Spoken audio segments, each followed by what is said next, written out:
Alors bonjour à toutes et à tous. Tout d'abord, bienvenue dans ce direct de la FA qui est sur le thème de la méditation de pleine conscience et sur la thématique aussi des fatigues. Alors bien sûr, ce webinaire est organisé par l'association AFA Crohn RCH, mais aussi organisé en partenariat avec le groupe de travail interassociatif sur les fatigues. Et j'ai le plaisir aujourd'hui d'accueillir les trois intervenantes qui sont donc Ingrid Banovic, qui est professeure en psychopathologie à l'Université de Rouen-Normandie, Sophie Bertuzzi-Girando, qui est bénévole dans les associations APZ, SCC et dans l'association française du syndrome de fatigue chronique, et enfin le docteur Béatrice Leloutre, qui est médecin pédiatre et praticienne en hypnose ericksonienne et en méditation pleine conscience. Nous avons choisi alors cette date particulière du 21 novembre parce que c'est la date anniversaire de la Biennale des fatigues. La prochaine biennale aura lieu en 2025, mais nous avons souhaité organiser des événements dans cette période d'entre-biennale. Et l'objectif de ce webinaire est bien sûr de vous faire découvrir la méditation de pleine conscience pour les personnes qui ne connaissent pas, d'aborder son intérêt pour les problématiques de fatigue, mais aussi de voir plus globalement si le thème de fatigue et d'outils disponibles via les interventions non médicamenteuses répondent à un besoin de la part des patients, et ce qui semble être le cas parce que vous êtes plus de 300 à vous être inscrits à ce webinaire ce soir. Et auquel cas, si ce thème vous intéresse, nous envisageons en fait d'organiser plusieurs webinaires dans les mois à venir où nous aborderons d'autres interventions non médicamenteuses. Donc, j'animerai avec Éric Balèze, je modérerai avec Éric Balèze ce webinaire et je lui passe de suite la main pour les consignes plus techniques concernant ce webinaire.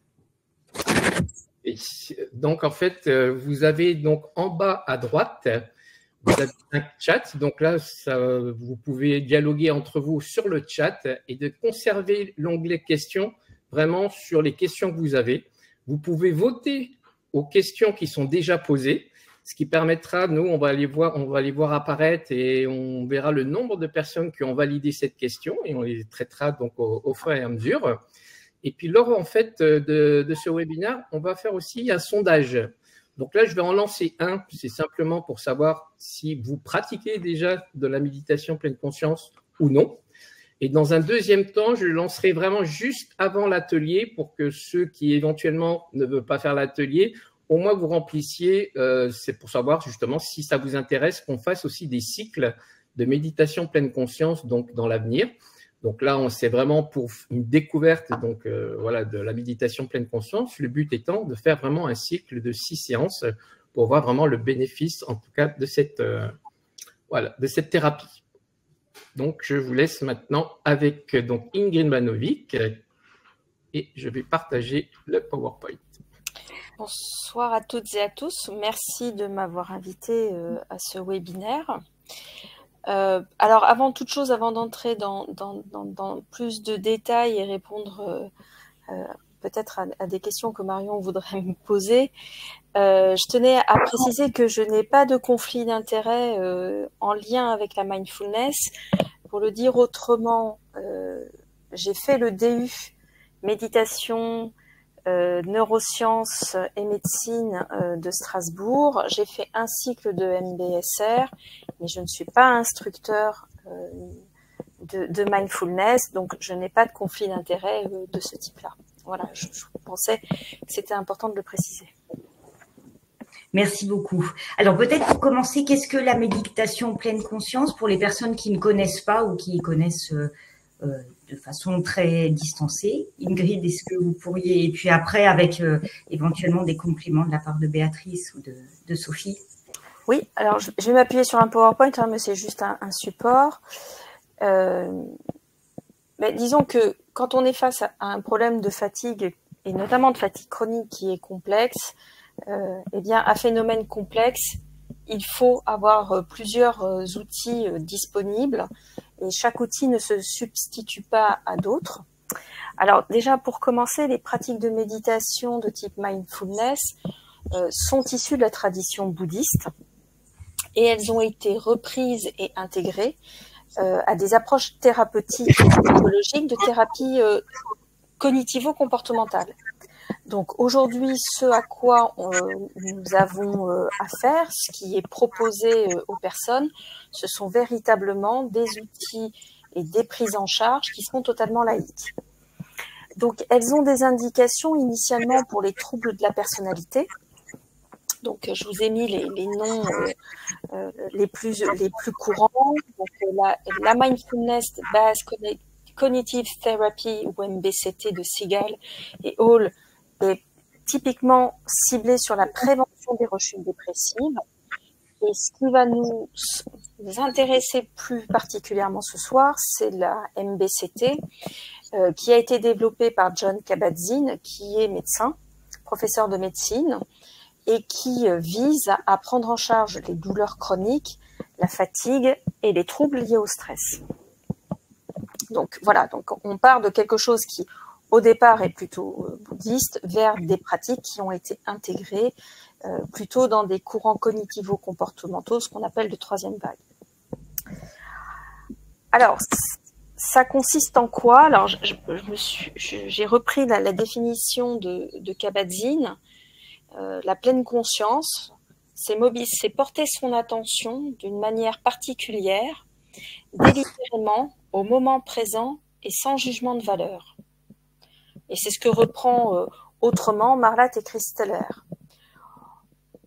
Autrement dit, ce qu'on va mobiliser quand on fait de la pleine conscience, et notamment dans les exercices de méditation, c'est orienter son attention d'une certaine façon, et en ayant aussi en tête que ce que l'on perçoit, donc les perceptions, les cognitions, ce qu'on pense, les émotions, tout ce qui est du registre émotionnel, les sensations, donc physiques, sont observées soigneusement, attentivement, mais sans jugement. Il n'y a pas une histoire de bon ou de mauvaise perception, de bonne ou de mauvaise émotion, de juste ou faux. Il n'y a pas de notion de sain ou malsain, d'important ou d'insignifiant. C'est-à-dire qu'on est au contact avec l'expérience, quelle qu'elle soit.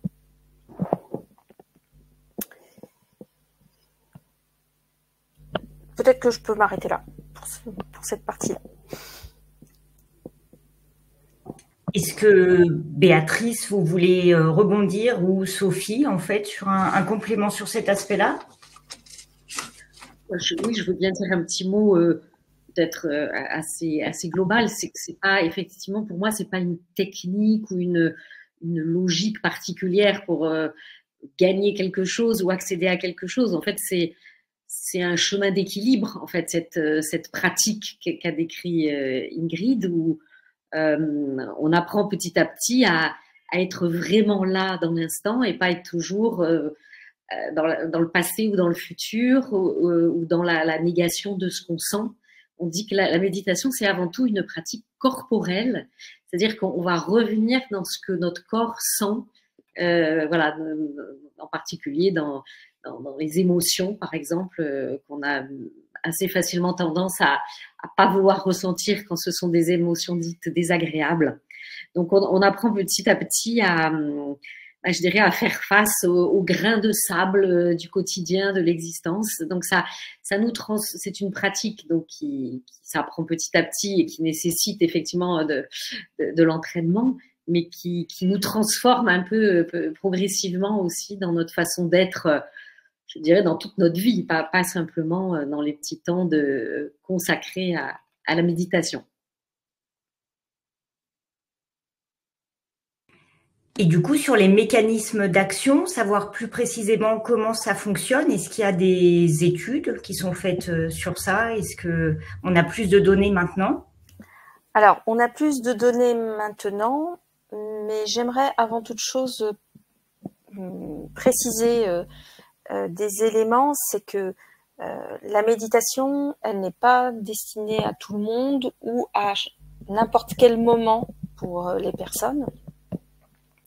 Donc, toutes les personnes qui sont en phase de dépression aiguë ou de troubles bipolaires ou qui ont encore des séquelles d'abus psychologiques, physiques, émotionnels, sexuels ou qui sont encore sujettes actuellement, c'est-à-dire au moment où elles veulent s'inscrire dans un parcours de méditation, d'attaques de panique récurrentes ou de troubles psychotiques, il est déconseillé de commencer une séance de méditation, sachant que tout praticien sérieux doit demander avant toute inclusion, c'est-à-dire participation à un groupe ou travail de type méditatif, ces questions-là doivent être impérativement posées. Si c'est pas posé, c'est pas sérieux.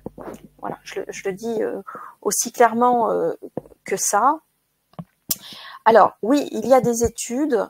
Je reviendrai un petit peu plus tard sur les mécanismes autres et ce à quoi il faut faire attention.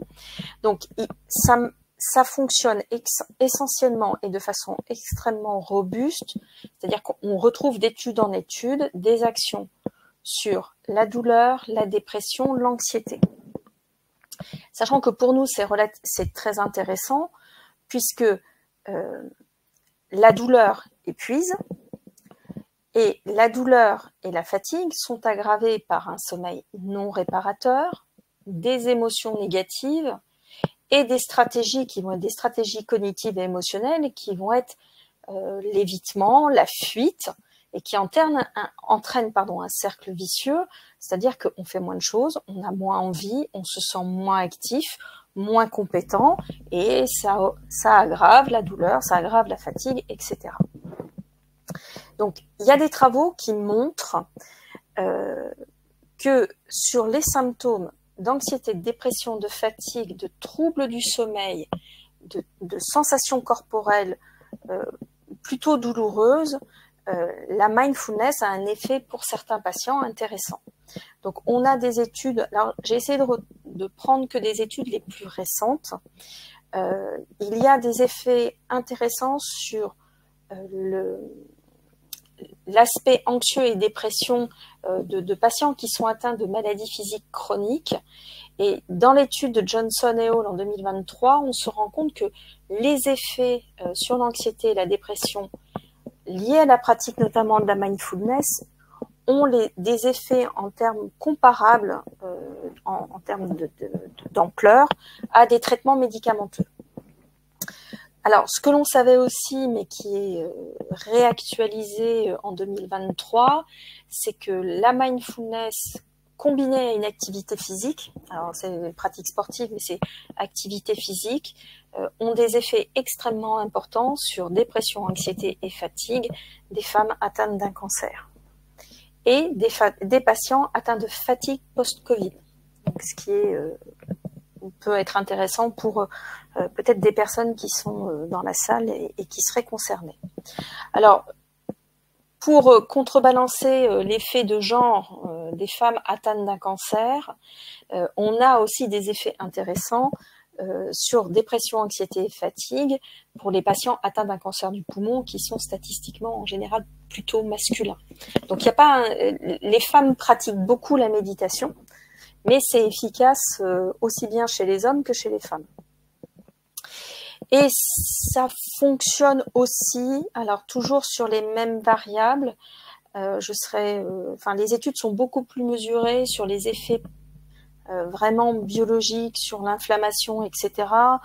Les données là sont pas du tout convergentes, les méthodos sont pas robustes, mais sur les effets anxiété, dépression, fatigue, c'est aussi intéressant pour les patients atteints de Miki. Donc je vous renvoie aux travaux de Christodoulou de 2024. Alors en revanche, si on veut voir les effets de la mindfulness, ça ne fonctionne, et c'est ce que disait Béatrice tout à l'heure, que lorsqu'on est entraîné.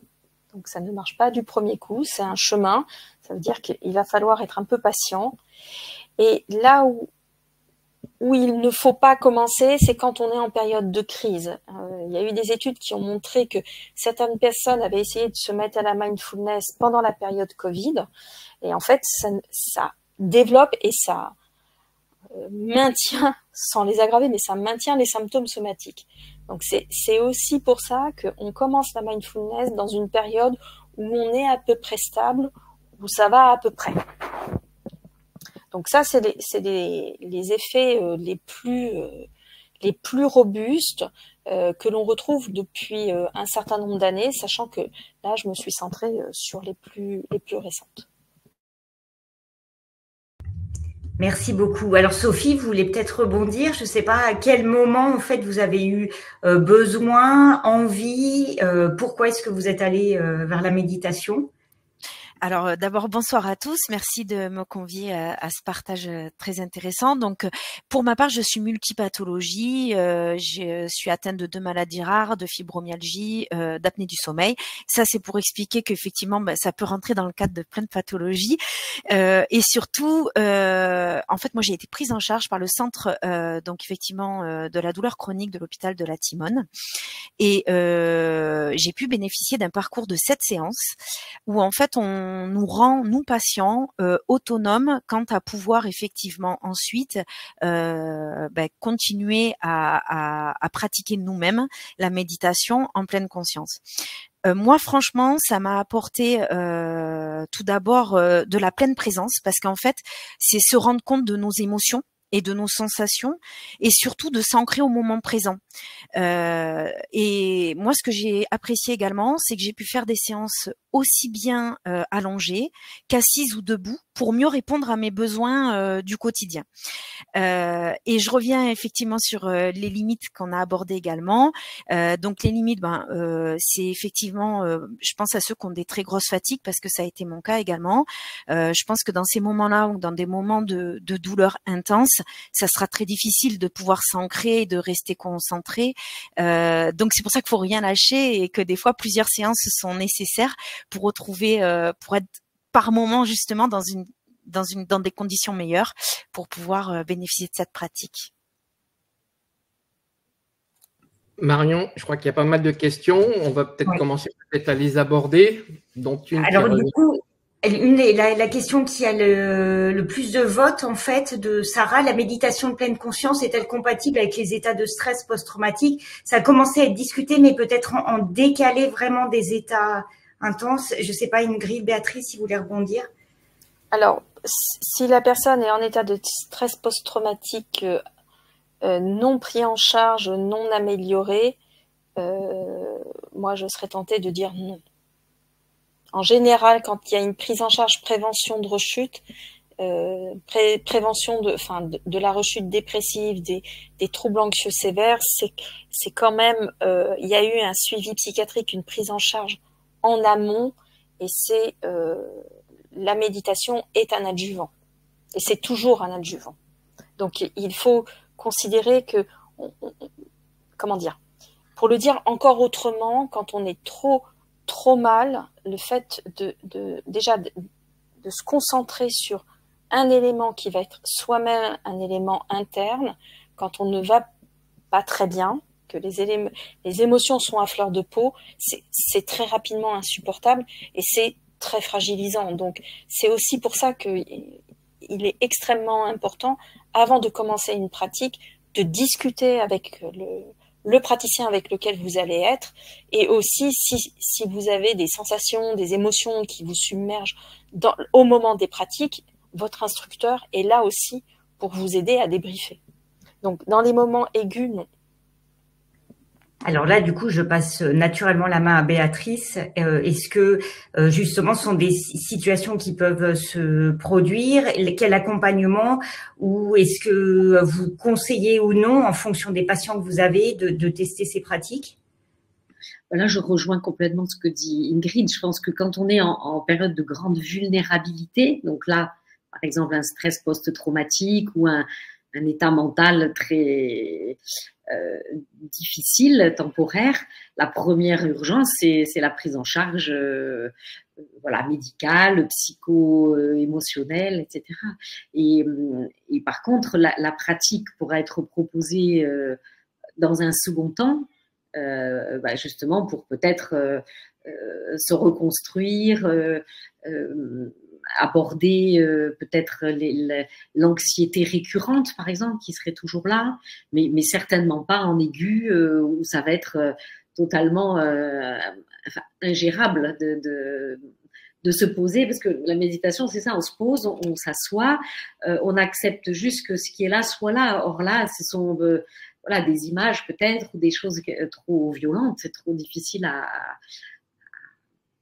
gérer, on va dire comme ça.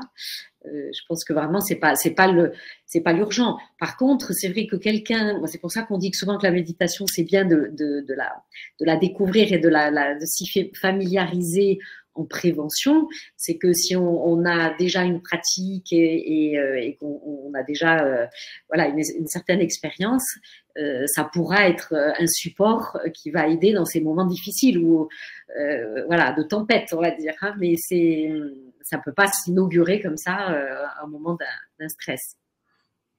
Alors merci beaucoup. Une question d'Aurélie. Est-ce recommandé pour quelqu'un qui fait des malaises post-effort cognitifs?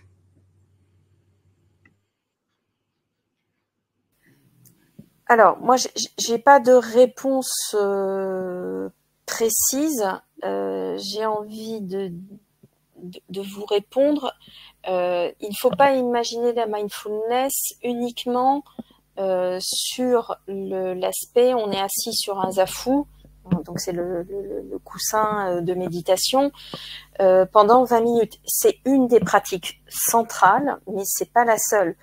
Peut-être que pour commencer et sans se mettre de pression, l'idée serait peut-être de commencer par ce qu'on appelle les pratiques informelles. C'est-à-dire que quand vous êtes en train de faire quelque chose, être au moment présent. C'est-à-dire que vous êtes là et vous vous centrez sur ce que vous êtes en train de faire. Donc, il y a des petits exercices qui pourraient être, vous pourriez commencer, mais comme toute pratique psychocorporelle, c'est mobilisateur. C'est mobilisateur émotionnellement, cognitivement et physiquement. Donc, le malaise post-effort, personne ne peut vous dire que vous n'en ferez pas un. Donc, potentiellement, peut-être commencer graduellement par des activités qui sont des activités qui vous sont accessibles. Donc, c'est une réponse de Normand, je suis désolée. Mais pas de souci. Et du coup, il y a plusieurs questions. En fait, je vois sur des différences entre méditation, hypnose, méditation, certains exercices de sophrologie. Donc, ce qui montre qu'il y aura quand même un intérêt. Je pense à fait d'autres webinaires sur les autres interventions non médicamenteuses. Peut-être déjà Béatrice pour un éclairage. Et Sophie, par exemple, est-ce que vous en avez testé plusieurs et vous vous êtes dit, vous avez testé l'hypnose, la sophrologie, la méditation et vous vous êtes dit en fait, la méditation, c'est pour moi.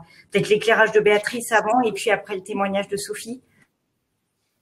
Alors, ce sont des pratiques, bien sûr, il y a des ponts entre toutes ces pratiques, mais c'est vrai que dans l'hypnose ou dans la sophrologie, en général, il y a un but. Hein. On va faire, par exemple, de l'hypnose pour des douleurs, pour arrêter de fumer, la sophrologie pour voilà, passer l'anxiété, etc. La méditation, a priori, c'est plus une pratique. Logiquement, on dit la méditation, spontanément, ça sert à rien. Alors, il y a des effets collatéraux qui sont très bons pour la santé, qui ont été déjà cités par Ingrid, mais on médite pas pour. C'est pas une baguette magique pour obtenir quelque chose, quoi. C'est un chemin de transformation dans notre façon d'interagir instant après instant avec tout ce qui va se passer dans une vie. Et c'est pour ça que les premières séances peuvent être déstabilisantes, parce que comme on va entrer vraiment en contact avec ce qui est là, peut-être que les douleurs ou peut-être que justement la fatigue qu'on ressent, on va la sentir d'autant plus, puisque là, pour une fois, on accepte d'entrer vraiment honnêtement, lucidement en lien avec. Alors que dans les pratiques d'hypnose et de sophrologie, où on va entraîner un état modifié de conscience, qui a un petit peu également de modification des ondes un peu dans notre fonctionnement du cerveau, il n'y a pas cette même cet objectif précis d'un exercice, en fait. Voilà, on fait des exercices dans ces deux pratiques-là. Je pense pas que pour moi la méditation c'est pas juste faire des exercices. C'est quelque chose qui va infuser petit à petit un mode de vie, vous savez, comme le sachet de thé dans l'eau chaude, là, qui va colorer petit à petit notre façon d'être, de réagir, de sortir des automatismes, de revenir dans le réel, parce que on a tendance, vous l'avez sûrement tous observé, à être beaucoup dans le passé, le futur, ou être dans la salle d'attente aussi. On est beaucoup dans nos vies dans la salle d'attente. Voilà, on attend que ça aille mieux, on espère que ça n'arrivera pas ou que ça va arriver ou que ça va changer, etc. Et finalement, on n'est pas forcément beaucoup présent là dans l'instant présent. Alors Ingrid a levé la main, je pensais pour rebondir et je vous passerai la main juste après Sophie. Non, je passerai après Sophie. C'était l'idée de je reprenne la main après. D'accord. Voilà. Alors Sophie. D'accord, très bien. En fait, justement, j'ai eu la chance parce que c'est vrai qu'au sein de la Timone, il y a plusieurs pratiques. Donc, j'ai également pratiqué l'auto-hypnose, effectivement. Après, dans ce qui m'a beaucoup aidé aussi, c'est la mise en place du pacing. Il faut le dire aussi, dans le séquençage des activités, les temps de repos.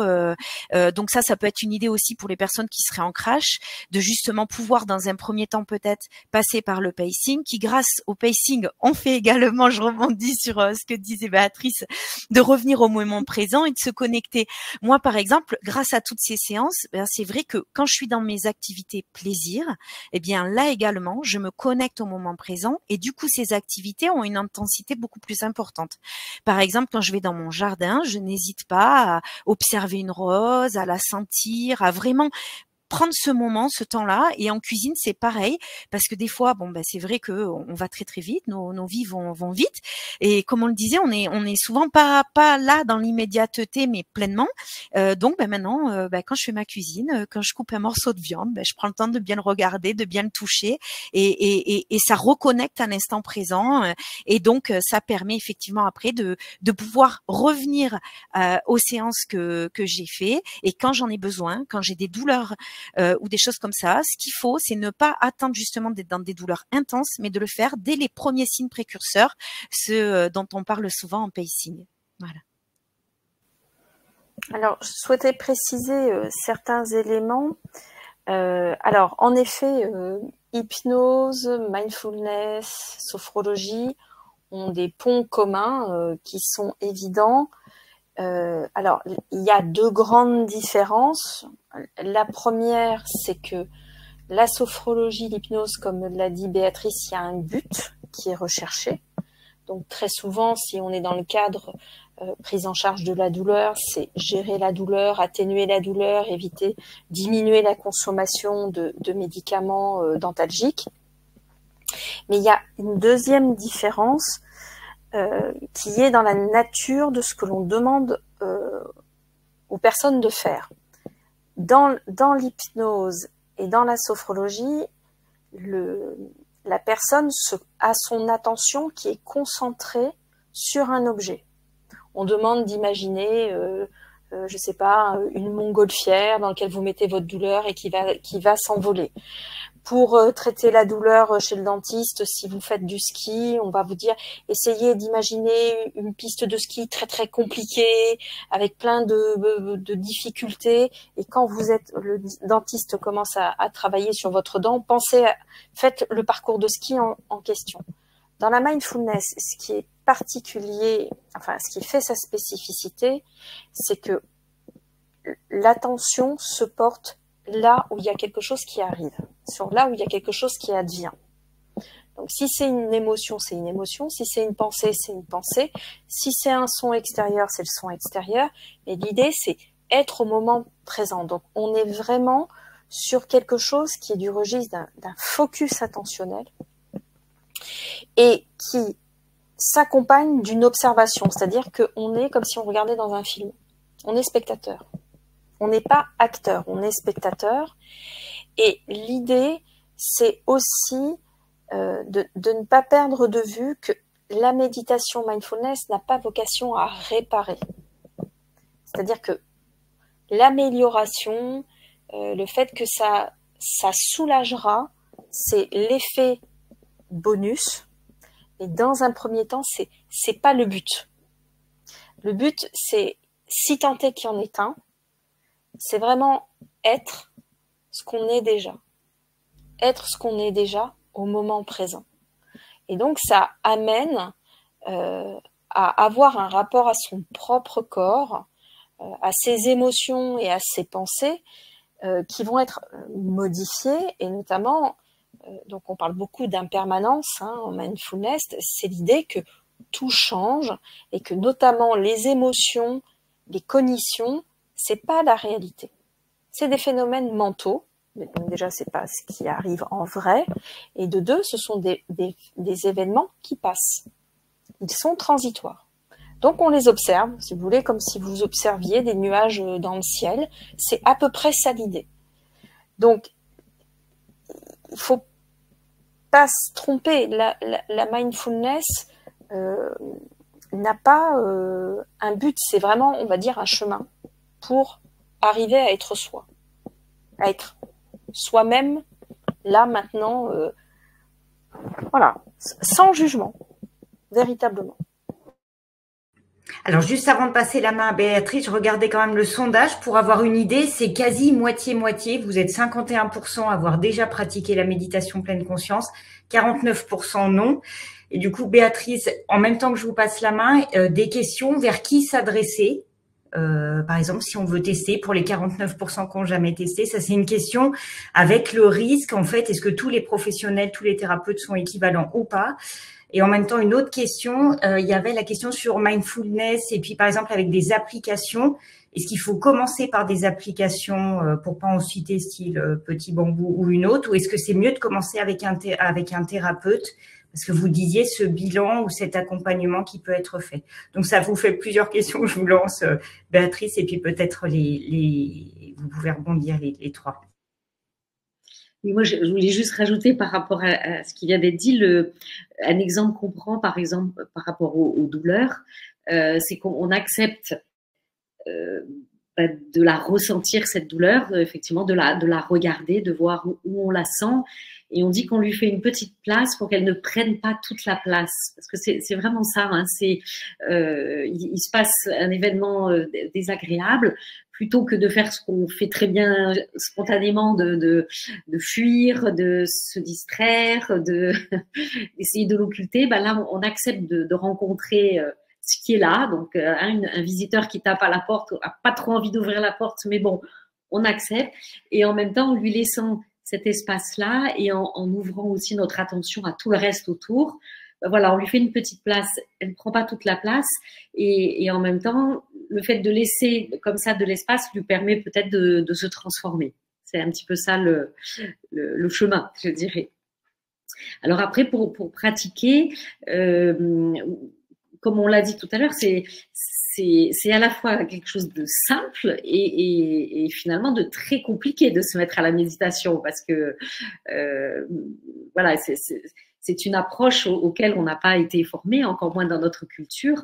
Donc moi, je trouve, ça a été mon chemin et j'accompagne des groupes, donc je vois que de le faire avec un groupe, un instructeur, et c'est bien parce que ça permet justement déjà de rechercher les éventuelles contre-indications, de pouvoir interagir s'il y a des émotions trop fortes qui apparaissent ou s'il y a des questions. Quand on fait un cursus comme ça avec un petit groupe, il y a des temps de pratique et puis il y a des temps d'échange après justement pour voir pour interagir. Donc ça, c'est peut-être, à mon avis, si on n'a jamais pratiqué, c'est peut-être plus facile de commencer comme ça que de se retrouver tout seul avec juste son application. Et puis si on n'est pas bien, on n'a pas trop de retour. Et puis après, effectivement, d'aller dans des centres où il y a des gens qui ont été formés avec des formations reconnues, comme affiché Ingrid, ou comme dans les hôpitaux, ce qu'a fait Sophie, ou dans les centres, les centres de soins, des centres, il y a le CODES aussi qui fait des propositions en ce sens. Enfin, voilà, il y a des c'est bien de se renseigner un petit peu sur qui le fait, est-ce qu'il y a une formation derrière, est-ce qu'il y a un suivi, est-ce que, bien sûr, parce que sinon voilà, on peut tomber peut-être mal quelquefois. Sophie, vous voulez rebondir, ou Ingrid, sur la pratique seule, ou est-ce qu'on commence guidé et puis après on acquiert une certaine autonomie et on peut utiliser les applications, ou c'est vraiment personne dépendante? Il y en a qui ont besoin d'être guidés tout le long de leur pratique et puis d'autres qui peuvent passer aux applications. Alors, idéalement, pardon, Sophie, vous vouliez parler? Allez-y, Ingrid. Pardon, excusez-moi. Idéalement, suite à ce que j'ai présenter ce que disent les recherches. C'est notamment aussi pour contrer les effets désagréables, indésirables qu'il peut y avoir en début de pratique, pour être, on va dire, pour comprendre la base et avoir un entraînement. Alors, quand je dis entraînement, c'est vraiment dans l'idée de comprendre comment mobiliser, la fréquence, ce qu'on va ressentir, etc. Il y a toujours intérêt, au départ, à le faire avec quelqu'un, en groupe. Voilà. Ça, c'est la base. Et comme toutes les techniques psychocorporelles ou même toutes les techniques psy, alors moi, j'ai aucune difficulté à le dire parce que chez les psychologues, on a fait le ménage aussi, on a eu des difficultés assez importantes. Je ne peux vous alerter que sur le fait qu'il peut y avoir des dérives dans ces pratiques et que donc, étant atteint de maladies chroniques ou autres, il faut que vous ayez un praticien diplômés, donc vous avez des kinés, des infirmiers, des psychologues, des médecins qui sont formés à la mindfulness, et surtout, assurez-vous qu'ils sont véritablement formés par des associations reconnues. Je me suis un jour amusée à surfer sur le net, alors entre les cours de yoga faits par quelqu'un qui est certainement très très bien en yoga et qui fait de la méditation, moi excusez-moi mais j'ai un peu de mal. Donc, vous avez, alors l'association qui est la plus connue, il y en a d'autres, hein, mais qui fait un travail de formation et qui a un annuaire, c'est l'ADEME, mais il n'y a pas qu'elle. Vous avez aussi les associations de MBCT qui ont des répertoires. Alors, je vais aussi vous renvoyer sur les sites d'associations de malades. Je sais que l'AFA a fait un gros travail sur les praticiens, les annuaires de personnes vers qui on peut se tourner, l'ASFC aussi. Mais ce que je tiens à rappeler, c'est que comme toutes alors je parle de prise en charge, c'est-à-dire c'est dès lors qu'on fait la démarche soi-même de vouloir donner de soi, de mettre de soi dans quelque chose qui doit améliorer une situation ou vous faire changer quelque chose, quelquefois la première séance ne fonctionne pas. Si ça ne fonctionne pas, c'est pas grave. Peut-être que ça vient du groupe, peut-être que ça vient de la personne qui est en face de vous. Donc vous changez, vous essayez avec quelqu'un d'autre. Il n'y a rien de grave, ça ne veut pas dire que l'instructeur est mauvais, ça ne veut pas dire que le groupe n'est mauvais, c'est juste, il n'y a pas un bon fit, il n'y a pas une adéquation. Si ça ne marche toujours pas, on peut faire un pas de côté. Il y a des pratiques qui sont connexes, alors elles sont différentes, mais elles sont peut-être un peu moins exigeantes en termes de temps, elles sont peut-être moins coûteuses cognitivement, émotionnellement. Donc la cohérence cardiaque, alors qui fait un retour en force extrêmement important. Alors Ingrid, il y a justement des questions. Certaines personnes demandent ce qu'est la cohérence cardiaque, si vous pouvez juste redéfinir. Alors la cohérence cardiaque, c'est très simple, c'est merveilleux, ça marche à tous les coups. C'est le fait de laisser sa respiration se faire naturellement et spontanément. La respiration, si on la laisse faire, quand on n'est pas crispé, pas tendu, etc., etc., la respiration, quand elle est normale, ample, ralentit le rythme cardiaque, décontracte les muscles et permet de faire baisser la tension. Donc on l'a prescrit, entre guillemets, à des gens qui sont hyper tendus, à des gens qui sont hyper anxieux, qui ont des anticipations anxieuses avant d'aller dormir, etc. Donc en fait, on demande aux personnes de se concentrer uniquement sur la respiration et d'inspirer et de souffler sur un certain nombre de temps. Donc vous avez des applications sur téléphone, Respirelax qui est gratuite, il y a Respirar, je crois aussi. Ces applications sont gratuites. Là encore, ça marche, mais ça ne peut marcher que si vous vous entraînez. Et idéalement, donc vous pouvez commencer à 1 minute, 2 minutes, mais idéalement 5 minutes par jour. Et, alors déjà, vous allez ressentir les effets physiques de relâchement des épaules, des muscles, etc., des contractions. Mais ce qui est très intéressant, et c'est aussi l'intérêt de la méditation, mais pour être un cran en dessous la cohérence cardiaque, c'est que le jour où vous avez un stress, le jour où vous n'arrivez pas à dormir ou le jour où vous avez une douleur, vous faites votre séance de cohérence cardiaque. Et vous allez avoir les moyens de traiter, de trouver la solution pour affronter la situation qui vous gêne. Et si vous n'êtes pas entraîné avant, ça ne marchera pas. Donc la cohérence cardiaque, en fait, c'est tout simple, hein. C'est laisser la respiration se faire. Et donc pour s'entraîner, c'est inspirer et souffler sur un certain nombre de temps. Alors il y avait Sophie qui voulait parler et Béatrice juste après. Alors moi, c'était simplement pour dire qu'effectivement, je crois que chacun doit appréhender tout ça avec sa personnalité. Moi, c'est vrai que j'avais fait beaucoup de méditation avant, que je m'étais intéressée justement Petit Bambou ou autre, parce que c'est vrai que via notre association Apaisée aussi, on a pu via l'Institut Analgesia tester une nouvelle application qui s'appelle Apésia. Bon, je sais pas si vous le voyez, mais qui s'appelle Apésia. Et donc, c'est justement plein de solutions, dont la cohérence cardiaque, dont plein de petits exercices, mieux comprendre aussi les pathologies. Et je crois que certains ont besoin des fois d'être justement accompagnés, et c'est là où c'est intéressant d'être face à des professionnels, et d'autres effectivement pour retrouver les solutions grâce à des petites applications. Mais je pense que dans les applications, ça ne va pas au bout. Il y a pas cet échange qu'on peut avoir après avec le praticien qui va permettre d'aller au-delà et de pouvoir gérer les choses. Et je voulais rebondir aussi par rapport à tout à l'heure, quand on dit qu'effectivement dans la méditation pleine conscience, il y a pas un but. Effectivement, il n'y a pas un but. Par contre, moi, ce que j'ai remarqué, c'est qu'effectivement, le fait de se concentrer à l'instant présent et de se concentrer sur les bruits environnants, parce que on fait ça avec tout ce qui nous entoure, hein, puisque on est conscient de ce qui se passe autour de nous. Eh bien, ça permet, moi, la déconnexion avec le cerveau. Donc, moi, pour moi en tout cas, j'ai remarqué que ça coupait la connexion et justement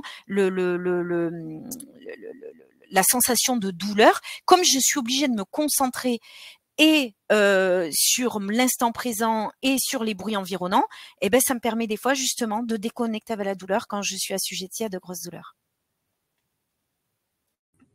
Merci beaucoup Sophie. Béatrice, du coup,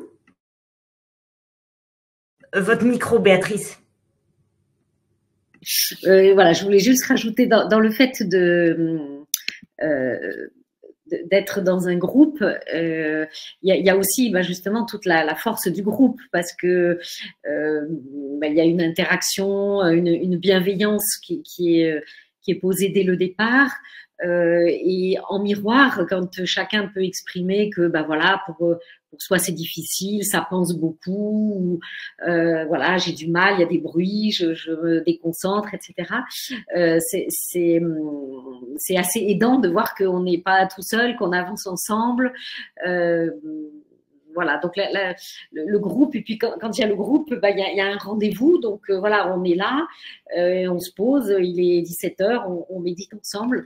C'est des fois plus facile que tout seul chez soi de se dire bon, allez, je vais trouver un temps, puis en fait, non, j'ai plein de choses à faire, on trouve toujours plein d'excuses pour pas se poser. D'ailleurs, c'est ce que disent souvent les personnes. Donc pour apprendre, c'est bien le groupe. C'est vrai que après, c'est comme pour le vélo, hein, une fois après qu'on fait bien du vélo, on peut faire tout seul. Là, je pense que après on peut en autonomie. Le but, c'est vraiment l'autonomie, et donc s'aider avec des sites, bien sûr. Mais au départ, il y a quand même ce soutien, et puis ça rebondit aussi sur ce qu'on a dit tout à l'heure, que par exemple pour la fatigue, c'est multifactoriel, et que donc il faut jouer sur plein de choses. Et moi, ce que j'observe dans les groupes là que j'ai accompagnés, c'est que ça crée un lien quand même humain, social, et que ça fait partie aussi des éléments de cette dynamique de se remettre dans le flux de la vie, de la santé, de l'énergie, et c'est un des éléments qui va jouer aussi pour le mieux-être. Alors, j'ai vu par exemple dans le chat, c'est vrai que moi j'ai du mal à me concentrer, et ça revient souvent. Et moi, je veux simplement témoigner. C'est vrai que pour moi, ça a été dur aussi au départ, donc de me concentrer justement sur la voix, sur cette voix qui guide. Mais voilà, je pense qu'il faut être aussi persévérant. C'est qu'au départ, j'ai déjà essayé il y a 6-7 ans la méditation, et puis j'ai fait 1 ou 2 séances et j'ai arrêté.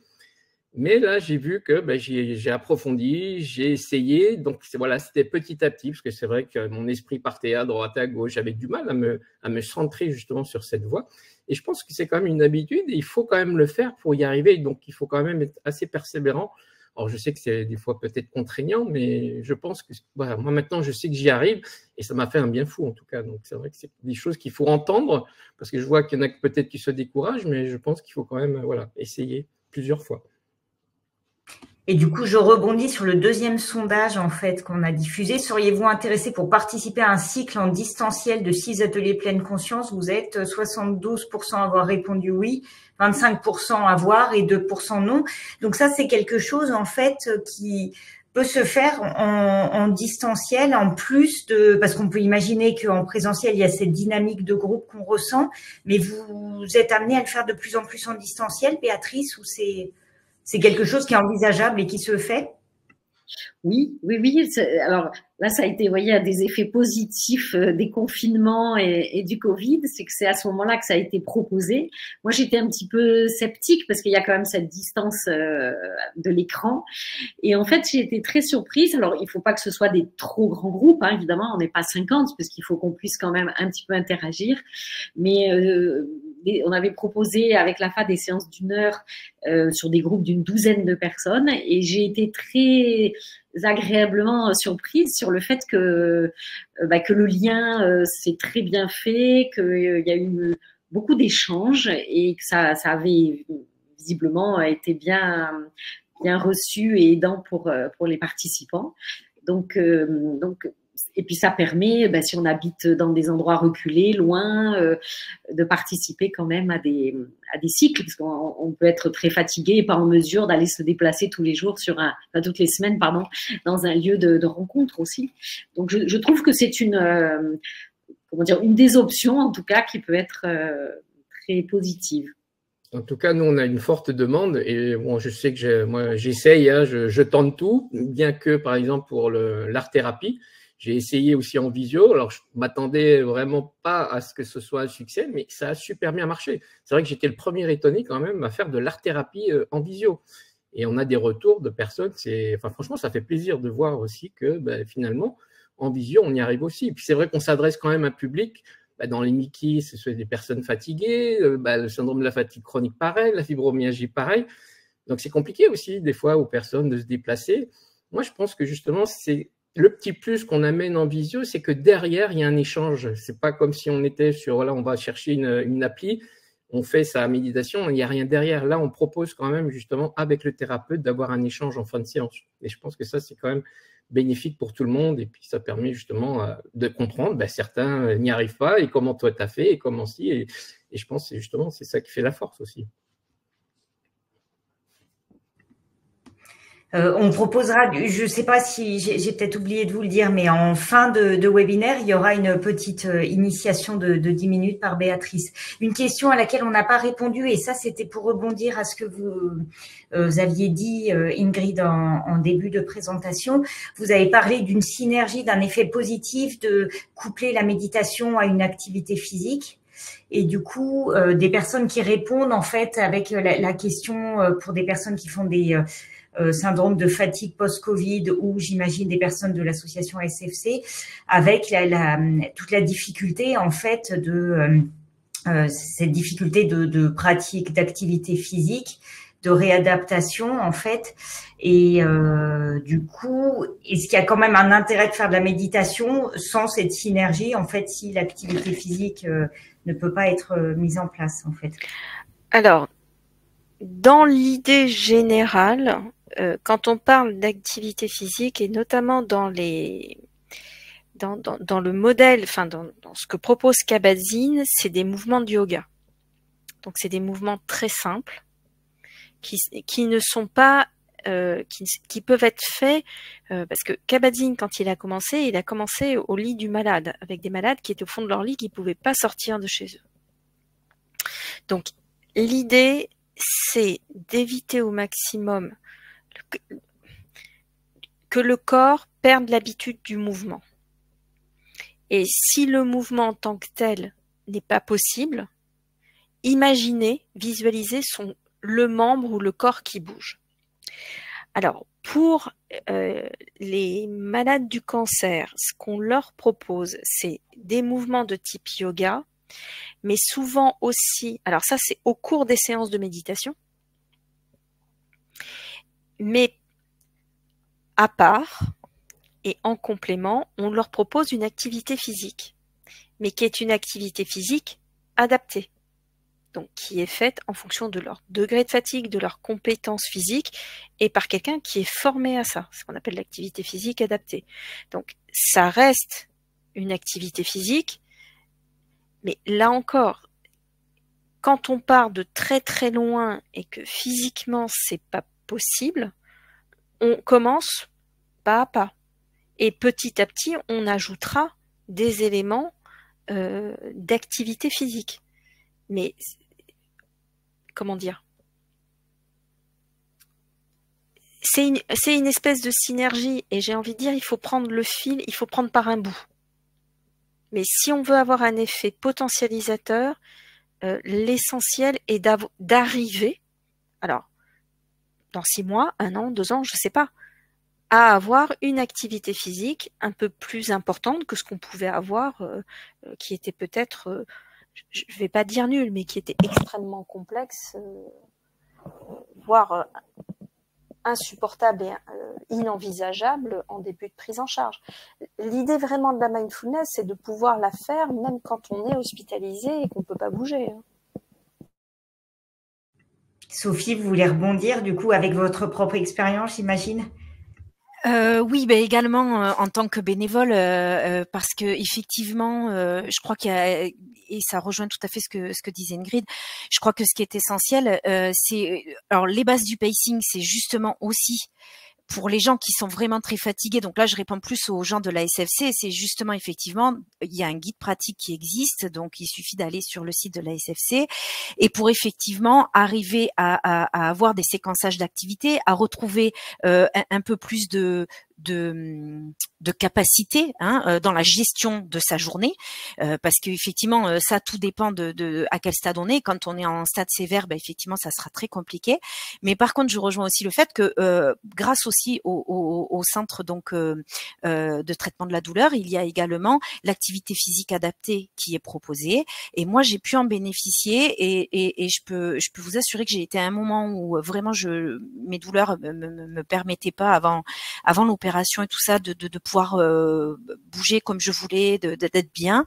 Et en fait, je dirais, il n'y a pas une solution miracle, mais c'est la mise en place de tout ça, moi en tout cas, qui m'a permis de rester debout aujourd'hui. Et effectivement, il y a et l'activité physique qu'on reprend petit à petit, il y a le mouvement, et effectivement le mouvement. Alors en fibromyalgie aussi, on a parlé de la méthode Munz, je ne sais pas si vous connaissez, et c'est des mouvements effectivement de yoga, mais encore plus, c'est-à-dire c'est très ralenti, c'est des mouvements très très ralentis. Donc je crois qu'effectivement il y a plein de solutions qui peuvent s'offrir à nous, et ben, je pense qu'il faut peut-être tester effectivement pour voir ce qui correspond le mieux à chacun. Et alors du coup, parce que plusieurs personnes, j'ai vu dans le chat, reparlaient de repréciser MBSR, MBCT. Qu'est-ce que ça veut dire? Même si ça a été présenté, mais c'était peut-être vite au départ. Et pourquoi est-ce qu'on dit plutôt MBCT pour la fatigue et MBSR pour la douleur? Globalement, en fait, c'est des programmes qui reposent toutes sur la méditation, sur le body scan, mais on va cibler des émotions, des cognitions un peu différentes. Dans un cas, c'est vraiment ciblé pour contre c'est la prévention des rechutes dépressives. Et donc c'est le MBCT. Donc il y a une partie thérapie cognitive où on va travailler sur les schémas, les cognitions et les émotions dépressives. Dans le MBCT, on n'est plus dans le MBSR, pardon, on est plus, j'ai fait une erreur, c'est plutôt dans la médecine comportementale, c'est tout sur les effets du stress. Et donc le stress ayant un effet à la fois physique et psychologique, le fait de pouvoir gérer ce stress, on améliore toutes les émotions négatives, puisque en fait, pas simplement les émotions négatives, c'est la régulation de toutes les émotions qui permettent justement que l'expérience de fatigue ou de douleur, on lui laisse sa place, mais elle ne prend pas toute la place. Et ne prenant plus toute la place, on a plus de moyens de voir ce que l'on peut faire et comment le faire. Donc c'est juste sur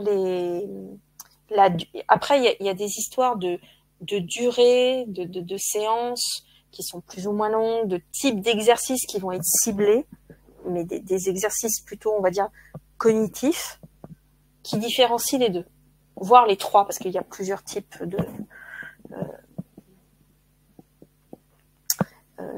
de prise en charge de type mindfulness. Et du coup, à la question, est-ce que pour la fibromyalgie, cela pourrait m'aider, en fait, sur la gestion des douleurs, en fait? Oui, douleur et fatigue. Oui. Ouais. Alors, je vois que l'heure tourne, en fait, il est bientôt 19h30. Je voulais vous proposer, en fait, une courte initiation. Est-ce qu'il y a encore une question que vous souhaitez absolument poser, ou sinon, on peut, je peux proposer du coup à Béatrice de faire cette séance d'initiation et après on refait un débriefing pendant 10 minutes ensemble. Donc s'il y a une question urgente avant l'initiation, écrivez-la et puis sinon je laisse la parole à Béatrice. Je voulais juste rajouter, pendant que peut-être il y a des questions, mais qui arrivent, cette notion de dynamique vertueuse, on va dire, est vraiment très importante. Et la technique des petits pas.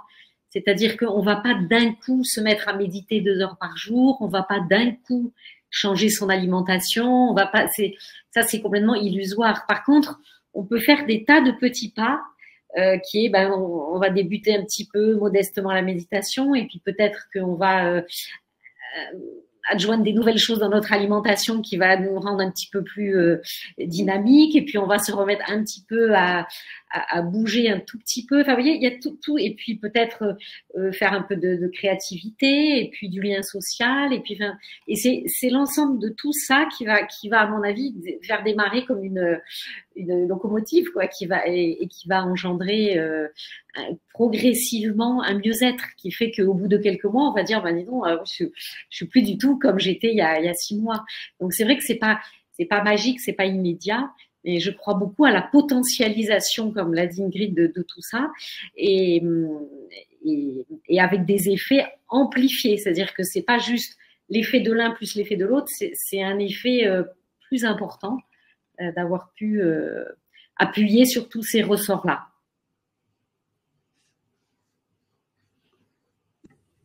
Alors, il n'y a pas de questions brûlantes qui ont été mises dans la fenêtre de discussion. Donc, je propose du coup que vous fassiez l'initiation et puis après, on refait un débriefing ensemble. D'accord. Eh bien, écoutez, alors je vous propose un petit temps, on a dit assez court, de pratique méditative. Donc, la première étape, c'est peut-être déjà juste de bien vous installer. Alors, je pense que vous l'êtes déjà devant ce webinaire, mais voilà, de prendre le temps de bien poser le corps, de s'asseoir d'une façon à la fois confortable et stable. Donc là où vous êtes assis, il ne s'agit pas on ne parle pas de zafou ou autre chose. On peut méditer sur notre chaise, il n'y a pas de souci. Et la proposition, vraiment quand on se pose comme ça, quelques instants, les pieds à plat au sol, peut-être les mains posées sur les cuisses, se mettre le dos relativement droit, sans raideur particulière. C'est déjà de simplement ralentir. À la fois un ralentissement physique, mais aussi mental. Là, on a beaucoup échangé. Il y a peut-être eu plein d'idées qui ont germé en nous écoutant. Notre mental est peut-être très actif, là, très sautillant. Et la proposition, c'est, je me pose là sans rien faire de particulier.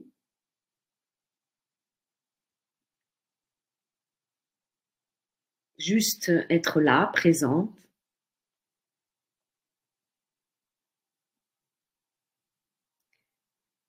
La première étape, c'est peut-être simplement de prendre de ces nouvelles, comment je vais là à l'instant, posée sur ma chaise, sans rien faire de particulier, c'est-à-dire qu'il y ait des tensions, des émotions, peut-être beaucoup de pensées. Peu importe, moi je vous propose juste de vous poser sans rien faire du tout, ce qui n'est pas forcément facile.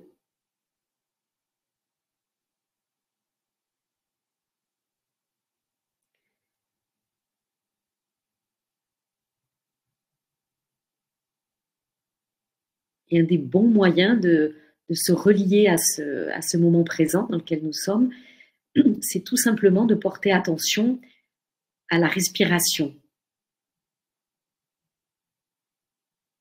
Cette respiration, elle est là, tout le temps. C'est un petit peu comme un phare sur lequel on peut s'appuyer. On respire beaucoup dans la journée de manière automatique, inconsciente.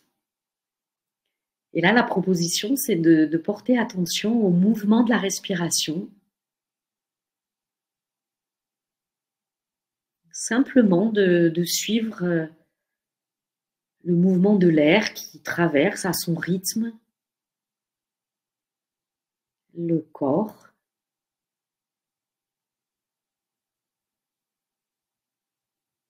On peut suivre comme ça depuis l'entrée de l'air par les narines, sentir comment cet air circule vers la gorge, les poumons, le ventre. Et puis comment sans effort, l'air ressort, le corps expire. Et tout ça se fait à son rythme. Il ne s'agit pas de modifier quoi que ce soit, mais juste d'accompagner ce mouvement en étant attentif, présent, voir où est-ce que je sens le mieux peut-être que ça respire dans ce corps.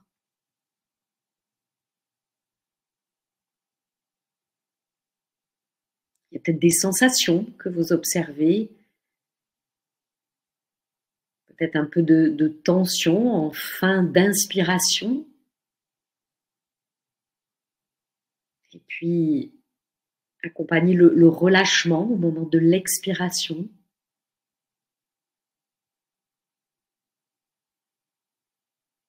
Voilà, c'est mon corps entier qui respire. Je ne pense pas la respiration ou je ne la commente pas, mais je la sens dans ce corps.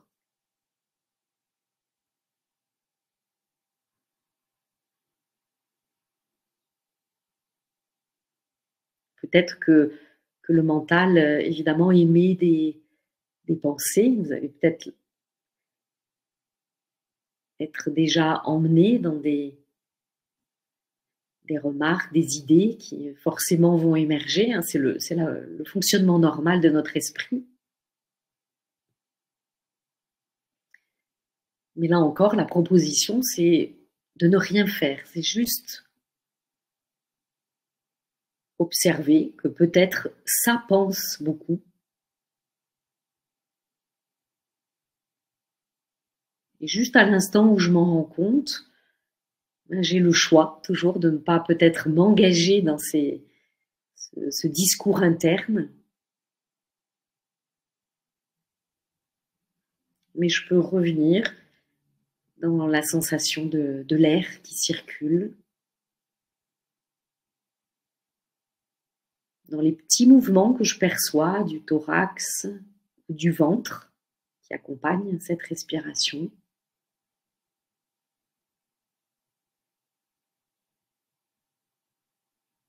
Je peux porter attention également aux zones du corps que je sens en contact avec le siège ou le sol.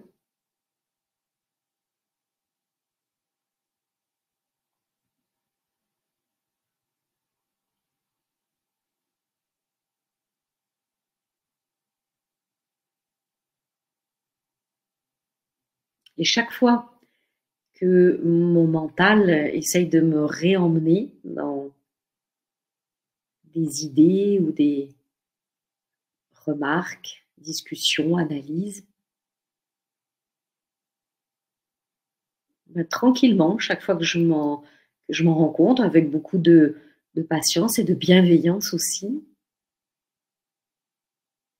je vous propose de revenir juste dans la sensation de cet air-là que je perçois, par exemple, au niveau de mes narines.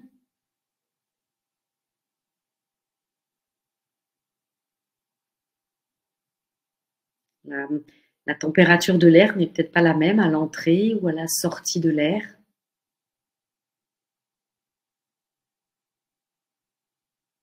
C'est vraiment sentir que j'inspire et sentir que j'expire.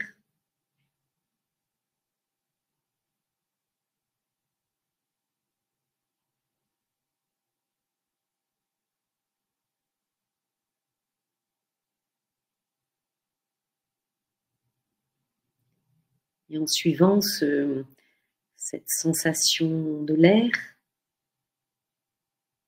un mouvement, une aération qui se produit, ça me permet peut-être de bien sentir à quel point c'est vivant là-dedans.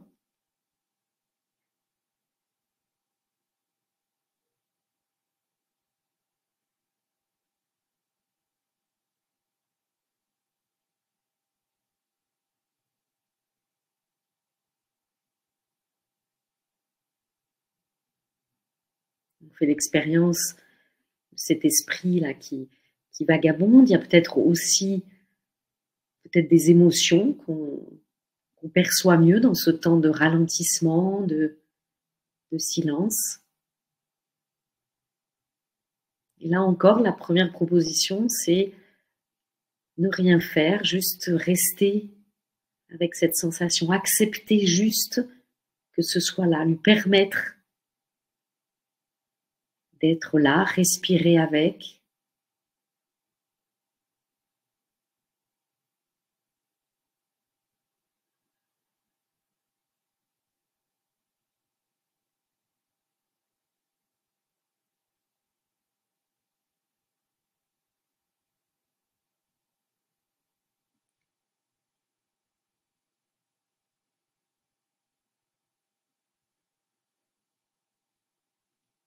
On peut aussi revenir à tout moment dans la sensation du bassin qui est en contact avec le siège, sentir que ce siège, cette terre me porte.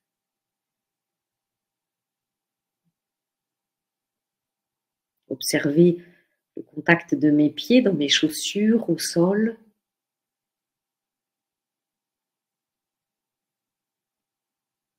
Ou encore sentir peut-être en mettant l'attention sur le poids des mains sur les cuisses, leur chaleur aussi.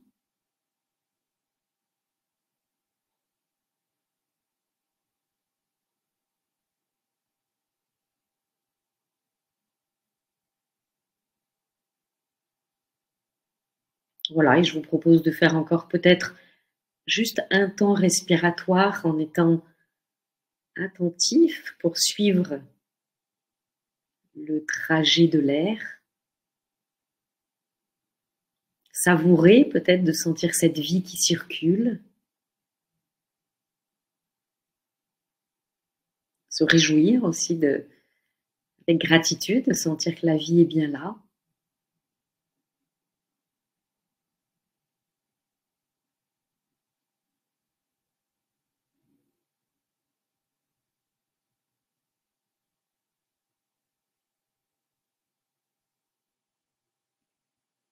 Voilà, et puis progressivement, on peut revenir dans un état de présence plus ordinaire, peut-être envie de bouger un peu ou de s'étirer aussi.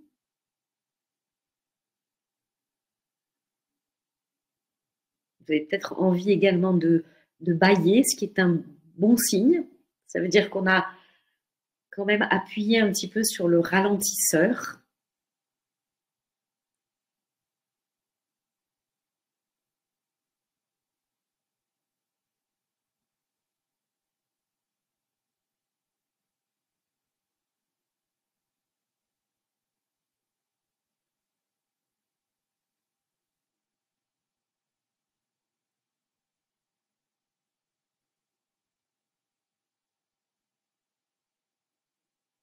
Voilà, méditer pour ne pas s'engloutir, en fait.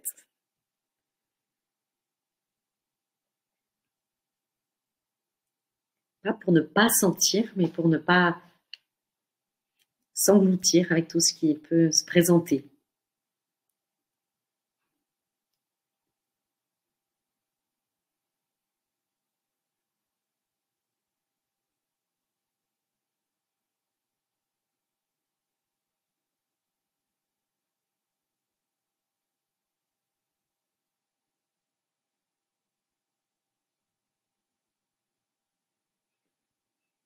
Alors peut-être qu'après ce petit temps, il y a envie de peut-être d'échange ou de partage.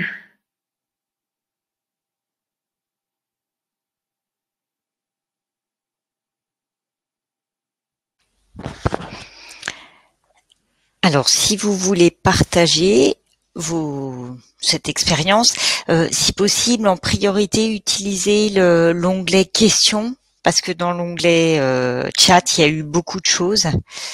Et donc, pour qu'on puisse retrouver plus facilement vos retours sur ce temps d'initiation, utilisez...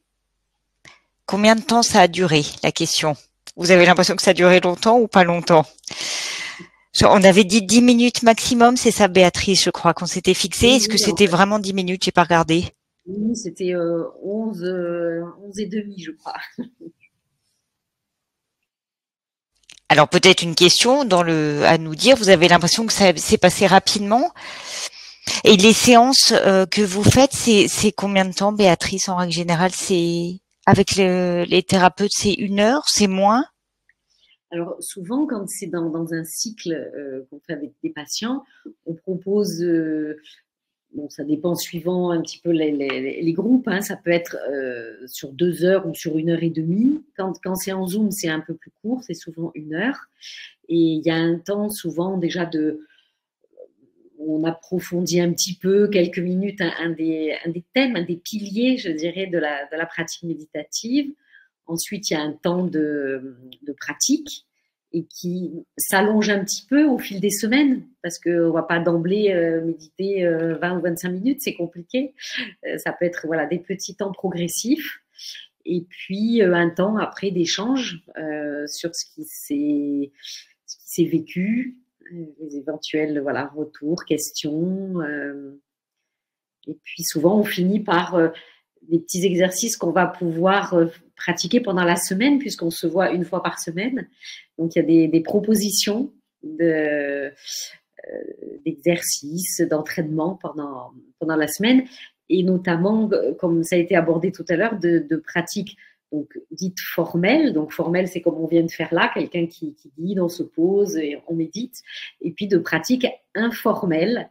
Donc, informel, ça veut dire être présent dans des choses de la vie quotidienne. Alors, ça peut être pour être complètement présent quand on prend une douche, quand on mange, quand on va dans son jardin, comme l'a dit Sophie. Voilà, et c'est quand on prend son café. Et ça non plus, c'est pas forcément facile au départ. Hein. Observez-vous, quand on se lave les dents, quand on prend sa douche, on est souvent pas là, en fait.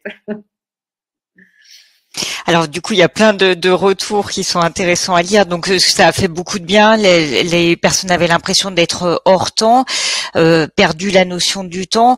Une personne qui s'est endormie, est-ce que ça arrive souvent? Ou une question de rôle, donc une personne qui s'est endormie, une autre personne qui dit elle s'est vraiment relâchée, mais elle se sent très fatiguée après ce temps. S'endormir, est-ce que ça arrive souvent et qu'on se sente plus fatigué après? Est-ce que c'est normal? Est-ce que ça peut arriver? Alors s'endormir. Oui, alors si c'est pas le but premier, mais si on pratique en particulier allongé, effectivement, ça peut être, on peut s'endormir. D'ailleurs, ça peut être quelque chose que les personnes utilisent quand ils ont des problèmes d'endormissement le soir. Souvent, quand on est assis, l'avantage d'être assis, et on dit souvent de décoller un tout petit peu le dos du siège, c'est que même si on a un petit moment une seconde d'endormissement, ben on s'en rend compte et on revient dans la présence et dans la pratique. Maintenant, si on est très fatigué et qu'on s'endort, là aussi, un mot important, c'est toujours cette bienveillance avec là où on en est aujourd'hui. Peut-être qu'aujourd'hui, je m'endors, je suis fatiguée, ben, j'ai besoin, et puis à la prochaine pratique, je resterai présent plus longtemps. Il y a rien de grave, en fait, hein, c'est pas un problème. Et ensuite, le fait de ressentir un peu plus la fatigue, c'est une question intéressante parce que je pense qu'effectivement, comment qu'on se pose et qu'on accepte vraiment de sentir ce qui est là, comme pour certains, puisque c'était le thème ce soir, et ben, il y a une fatigue chronique importante, ben, oui, forcément, on va peut-être un peu plus la sentir. Alors, c'est peut-être la nuance, c'est peut-être de la fatigue, ou alors c'est juste une grande détente. Hein. C'est pour ça que je disais que peut-être vous avez envie de bâiller, par exemple. C'est un grand classique, ça. Quand on a fini la séance, souvent les gens baillent, parce que justement, comme on a lâché un peu les tensions, lâché des choses de vouloir faire, les injonctions, etc., on est sur le ralentisseur, ce qu'on appelle le système parasympathique, et effectivement, on a envie de bailler. Donc, c'est des réactions normales, et je pense que dans la fatigue, effectivement, on peut la sentir un peu plus, puisqu'on va sentir qu'effectivement, ben, ça pèse, que voilà. Mais ça me paraît pas forcément quelque chose de négatif.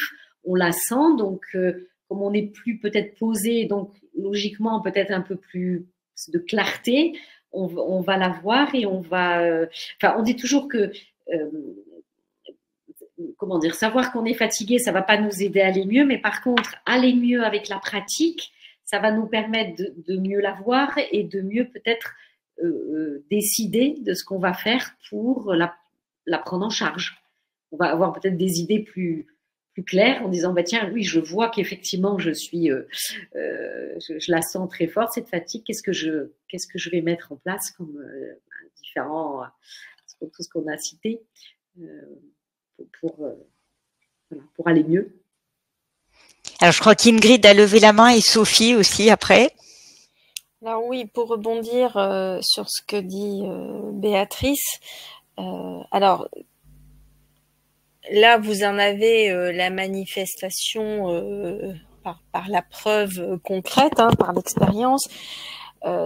Très fréquemment, quand on ressent un état de détente et qu'on n'en a pas l'habitude ou qu'il y a des tensions qui se relâchent, en effet, ça s'apparente à de la fatigue.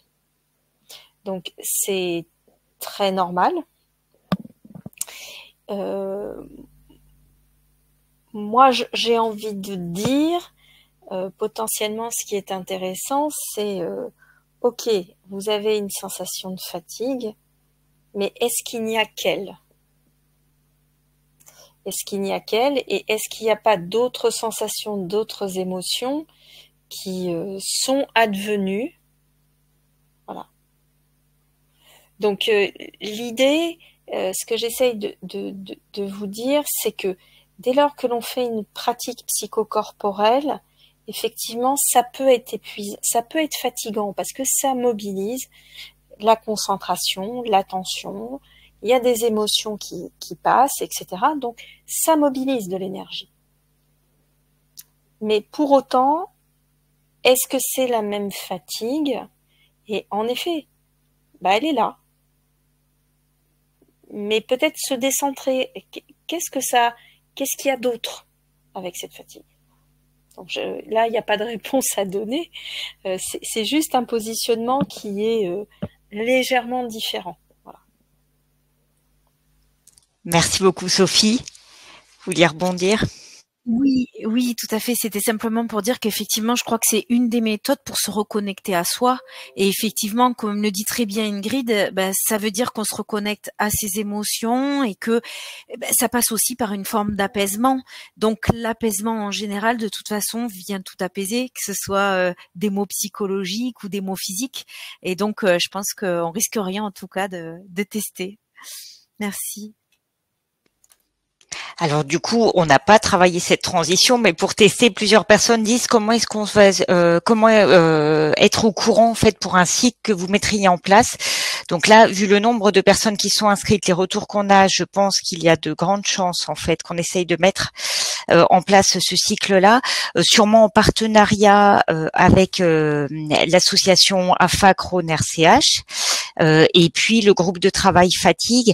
Et peut-être la meilleure façon de vous tenir informé, ça sera d'aller sur le site internet de notre groupe de travail Fatigue.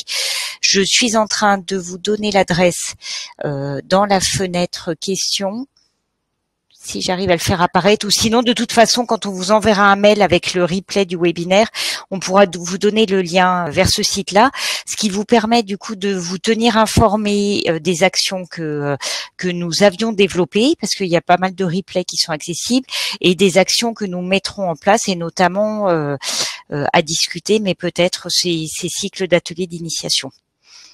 Voilà, en fait, le but étant aussi de faire un autre webinaire pour découvrir l'auto-hypnose, découvrir la sophrologie, de manière à ce que chacun puisse s'approprier en fait la thérapie qui lui convienne. Et effectivement, donc le but, là je vois quand même 74% qui seraient d'accord. Donc le but étant effectivement, donc c'est vrai qu'à la fin nous on a déjà nos cycles, mais voilà par le groupe de travail donc de Fatigue qui regroupe une quinzaine d'associations. Là, on pourra lancer vraiment donc un cycle de 6 à 7 ateliers.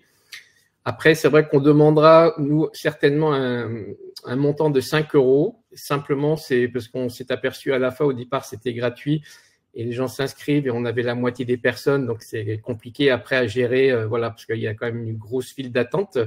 Donc, voilà, ce sera certainement, 5 €, c'est simplement pour un engagement, en tout cas, donc dans les séances. Et donc, après, un petit webinaire sur l'hypnose. S'il y a autant d'adeptes, on lancera aussi un cycle sur l'hypnose. Et petit à petit, découverte de plusieurs thérapies, en tout cas. Alors, une question aussi qui est intéressante pour les ateliers, est-ce qu'il est possible de prendre en compte le fait que certains ne peuvent pas rester assis longtemps, moduler J'imagine que peut-être pour certains, c'est un frein de se dire c'est un peu gênant d'assister à un atelier au bout d'1 heure, sachant que moi, je risque de ne tenir que 10 minutes et du coup de ne pas oser participer à ces ateliers. Est-ce que vous les modulez ou est-ce qu'il y a des durées d'ateliers qui sont adaptées et à des profils de patients différents? Ça se passe comment? Après, ça peut, les personnes, puisque chacun est chez soi, peuvent s'allonger, par exemple, pour si c'est plus confortable. Et puis, si la personne s'endort, c'est pas grave. En général, il y a quand même la voix. Ce que disent souvent les patients, ils disent c'est bien parce que c'est le fil rouge. C'est-à-dire que même si je m'endors, j'entends la voix, hop, je reviens. En fait, ce qui est intéressant, vous savez, il y a eu de l'imagerie qui a été faite sur les cerveaux, l'imagerie fonctionnelle, pour voir ce qui se passait pendant la méditation. Et il y a vraiment un cycle de la personne est présente, et puis hop, elle est emmenée dans une pensée, et puis le cerveau, on se rend compte qu'on est parti, et on revient dans la méditation, etc. Et il y a ce cycle en permanence. Donc la voix, c'est un peu le fil rouge qui ramène, et donc ça peut se pratiquer. La personne en Zoom peut être vraiment allongée, par exemple, si c'est plus confortable, ou interrompre avant la fin si elle est trop fatiguée. Il y a pas de, c'est difficile de faire plus court qu'1 heure parce qu'il y a quand même déjà d'autres participants qui eux sont demandeurs que ça dure 1 heure, et puis il y a quand même pas mal de choses à aborder chaque fois sur un cycle. Voilà, moi je confirme, c'est vrai que maintenant même avec les plateformes, vous pouvez regarder ou écouter en tout cas avec un téléphone portable que vous pouvez mettre à côté de vous, que ce soit sur un lit, un fauteuil, par terre, là où vous vous sentez le mieux. Donc ça, il n'y a pas de souci pour ça. Et là, savoir aussi, c'est qu'avec Béatrice, une fois qu'on a fini en fait le cycle des 6 ateliers, on s'est tous réunis pour voir aussi un petit peu qu'est-ce qui en est ressorti. Le but étant déjà de savoir, je crois qu'il y avait plus de 50% qui avaient envie de continuer. Donc après, c'est de voir avec eux qu'est-ce qu'on va mettre en place. Est-ce qu'il y a d'autres choses peut-être qui peuvent être mises en place sur la méditation, avec des sujets peut-être plus précis. Alors, en termes de sujets plus précis, et puis pour rebondir avec ce que vous venez de dire, Béatrice, Anne qui demande est-ce qu'il existe des publications de neurosciences sur le fonctionnement de la méditation ? Alors, par exemple, sur l'imagerie fonctionnelle ou autre chose, parce qu'elle, son expérience, c'est qu'elle est limitée cognitivement, elle fait des malaises post-effort après 8 minutes de lecture, et la méditation allongée, sur 30 minutes, elle est capable de le faire et ça la repose énormément, et ça lui permet même de récupérer. Est-ce que vous auriez... Alors, ça va être compliqué de les dire directement, mais est-ce qu'il y a des études sur ça et qu'on pourrait peut-être transmettre a posteriori ? Peut-être Ingrid, Béatrice, oui. Oui, il y a des études, il y en a beaucoup, il y en a énormément. Vous avez l'équipe de Lyon, de LUTZ, L-U-T-Z, qui travaille beaucoup sur les mécanismes d'attention et de méditation. Et vous avez aussi à Caen une équipe de Gaël Chetla, qui fait des travaux sur attention, cognition et méditation. Voilà. Mais ça, vous mettez sur le site PubMed. Attendez, je vais vous le mettre. À mon avis, vous le connaissez, hein, c'est le site de recherche médicale. Vous tapez méditation, neurosciences. Il y a énormément de choses qui ont été faites. Oui, il y a beaucoup de preuves des effets, et notamment, comme dit Grid, sur les capacités d'attention, et c'est peut-être ce qui peut aider la personne là, qui a mis ce message. On développe nos capacités attentionnelles. Observez-vous dans la vie quotidienne, vous verrez le nombre de fois où en fait on a une attention qui est pas là. En fait, on est toujours. En plus, on est dans une société où on est hyper stimulé pour que notre attention soit sollicitée par plein de choses, et donc par la pratique on la ramène inlassablement dans le moment, dans ce qui est là, et ça on muscle en fait, hein, de même qu'en allant beaucoup à la salle de sport, vous allez muscler vos biceps, et par la pratique de la méditation vous allez muscler vos capacités d'attention, d'être là, de vous rendre compte quand vous êtes, ça y est, reparti pour revenir, et ça va changer beaucoup de choses dans le quotidien et dans vos liens aussi avec les gens avec qui vous interagissez. On ne peut être que ponctuel, il est 19h58. Donc, Eric me dit il va falloir clôturer, donc je vous propose de terminer. Donc un grand merci déjà aux trois intervenantes pour la richesse en fait des échanges et de ce qui a été discuté pendant ce séminaire, pendant ce webinaire. Merci à tous les participants. Il y a une question, est-ce qu'il y aura des ateliers d'art-thérapie? Pourquoi pas? De toute façon, on est en train de tester, et a priori ce qu'on veut via le groupe de travail interassociatif sur les fatigues, décliner en fait ces webinaires et faire une initiation à d'autres approches. Donc c'est tout à fait possible. En tout cas, c'est important de nous remonter aussi vos besoins et d'être force de proposition de choses que vous souhaiteriez que l'on traite. Si vous avez un mot de la fin, n'hésitez pas. Et merci à notre modératrice. Un autre mot de la fin, je sais pas. En tout cas, je vous remercie beaucoup, et puis je vous souhaite une excellente soirée et au plaisir de vous revoir prochainement. Et encore un grand merci pour les trois intervenantes. C'était vraiment super. Merci à tous. Merci. Bonne soirée. Au revoir. Au revoir.